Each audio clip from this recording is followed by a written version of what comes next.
certaines maisons ont une mémoire. Pas une mémoire visible, pas une mémoire écrite, mais une mémoire qui s'accroche au mur, au couloir, aux portes, aux coins sombres. Une mémoire qui se manifeste parfois sans prévenir, dans un bruit, une sensation, un regard que personne ne voit.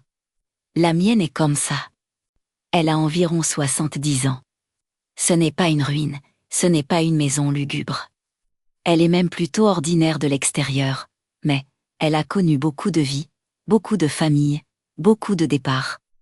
Et chez nous, dans ma famille, il est presque normal d'avoir ce genre d'histoire. Comme si certaines lignées attiraient ce genre de choses. Depuis que je suis enfant, il se passe des choses dans cette maison. Des choses qu'on n'explique pas. Je me souviens très clairement des bruits, les interrupteurs qui claquent tout seuls. Les poignées de porte qui grincent comme si quelqu'un les tournait lentement. Les chaises qui raclent le sol alors que personne ne s'assoit. À l'époque, je n'avais pas peur. Pour moi, c'était normal. Ça faisait partie de la maison. On vit avec, on s'habitue. On ne se pose pas trop de questions. Mais il y a un souvenir qui est resté gravé en moi. Un souvenir d'enfance. Précis, presque trop précis, j'étais petit. Très petit, je jouais souvent dans la cour. Et je ne jouais pas seul. Il y avait un garçon. Un garçon que je voyais très clairement. Il portait un short, une chemise, des bretelles. Il avait l'air un peu plus vieux que moi. On jouait ensemble, à cache-cache, à courir. À se poursuivre entre les arbres et les murs. Pour moi, c'était naturel. J'avais un ami, un jour, ma mère m'a réprimandé. Elle m'a dit d'arrêter de jouer à cache-cache tout seul, que ce n'était pas normal, que j'allais finir par me faire mal. Je me souviens lui avoir expliqué, très sérieusement, qu'il y avait un garçon avec moi. Elle m'a regardé sans comprendre. Puis elle m'a dit qu'il n'y avait personne. Qu'il n'y avait jamais eu personne. Elle ne m'a pas cru, personne ne m'a cru. Avec le temps, le garçon a disparu, et moi, j'ai grandi. Mais je ne l'ai jamais oublié, les années ont passé, les bruits ont continué. Les sensations aussi, et puis, il y a eu cet épisode. Celui qui a vraiment tout changé. À ce moment-là, je vivais seule. Le terrain comprend 2 maisons, une maison individuelle, et une autre à 2 étages divisés en 2 appartements. J'habitais à l'étage, mais ma cuisine était encore dans l'appartement du bas.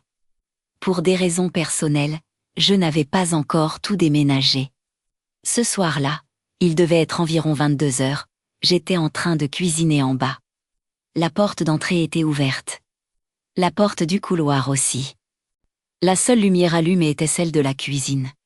Le salon et le couloir étaient plongés dans l'obscurité. Une obscurité épaisse, silencieuse, le chien est entré. Probablement attiré par l'odeur de la nourriture. Il est venu s'asseoir près de moi pendant que je rangeais. C'était un chien calme, doux, jamais agressif, jamais nerveux. Il était presque toujours détendu. J'ai fini de servir l'assiette, je me préparais à manger. Et là, il s'est levé, d'un coup, raide, tendu. Il fixait le couloir, ses poils se sont hérissés. Un grognement est sorti de sa gorge, un grognement bas, profond, je me suis figée. Je ne l'avais jamais vu comme ça. Je lui ai parlé doucement, je l'ai appelé. Je lui ai demandé de venir, il ne m'a pas regardé, il n'a pas bougé. Il continuait de fixer le couloir, j'ai fait un pas vers la porte. J'ai regardé dans l'obscurité, je ne voyais rien, rien du tout. J'ai fait semblant d'entrer dans le couloir pour l'encourager à me suivre. Il a aboyé. Un aboiement sec, agressif, il n'a pas reculé d'1 centimètre. J'ai essayé de le pousser doucement. Il est resté planté là, comme une statue. Le regard fixé sur quelque chose que je ne voyais pas, et là, l'assiette s'est brisée. Sans raison. Elle s'est fendue d'un coup sur le plan de travail, dans un bruit sec, comme si on l'avait frappé. Le chien a hurlé et s'est enfui dans la cour. Je me suis retrouvée seule, face au couloir. Avec cette sensation, cette pression, cette présence. Je ne sais pas pourquoi, mais j'ai commencé à prier à voix basse. J'ai regardé le couloir et j'ai dit, ce n'est pas ta place. Je ne réfléchissais pas, les mots sont sortis tout seuls. Puis je suis montée en courant dans la maison individuelle, là où ma mère vivait encore à l'époque. J'ai attrapé une bouteille d'eau bénite, elle m'a demandé ce qui se passait. Je lui ai dit que je lui expliquerais plus tard. Je suis redescendue. J'ai commencé à asperger partout, la cuisine, le couloir. Les 2 chambres au fond, qui ne contenaient que des cartons et de vieilles affaires. À chaque pas, j'avais l'impression d'entrer dans quelque chose d'épais. Comme si l'air était plus lourd, plus dense. Quand j'ai terminé, j'étais vidée. Le chien n'est pas revenu tout de suite. Ce qu'il faut savoir, c'est qu'1 ou 2 mois avant cet épisode, on avait déjà fait nettoyer la maison. On nous avait dit qu'il y avait au moins 3 entités dans l'endroit. 3. J'en avais déjà vu 2, une femme. Et un garçon, le garçon, celui de mon enfance. La femme, je la ressentais parfois, sans jamais vraiment la voir. La 3e, en revanche, je ne l'avais jamais vue. C'est ma sœur qui l'a vue. Elle a raconté qu'un jour, en essayant d'ouvrir la porte de la salle de bain, elle était tombée face à un homme. Très grand, trop grand pour la porte, comme s'il passait à peine. Il n'avait pas de traits distincts sur le visage. Ses mains étaient très pâles, et il remplissait presque l'encadrement. Elle avait reculé sans réfléchir. Après ça, on a décidé de faire appel à quelqu'un d'autre. Cette personne nous a dit quelque chose de très précis. Elle a dit que la femme était là pour nous protéger. Que le garçon était inoffensif, mais que le véritable danger, c'était l'homme. Le grand, celui sans visage. Elle a dit qu'il n'était pas là par hasard.